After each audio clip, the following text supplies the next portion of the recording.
Scan for Sovi and straight A's only. Let's go! The hidden word class should store the hidden word in a private instance variable initialized by the constructor. The getHint method should examine each position in the guess and build a result string one character at a time. If the guess letter matches the hidden word at the same position, that letter is placed in the hint. If the guess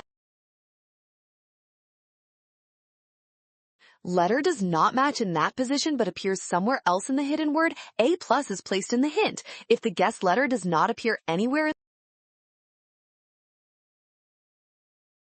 hidden word, is placed in the hint. A typical implementation uses a loop from index 0 to the end of the word, compares single character substrings or characters at each index.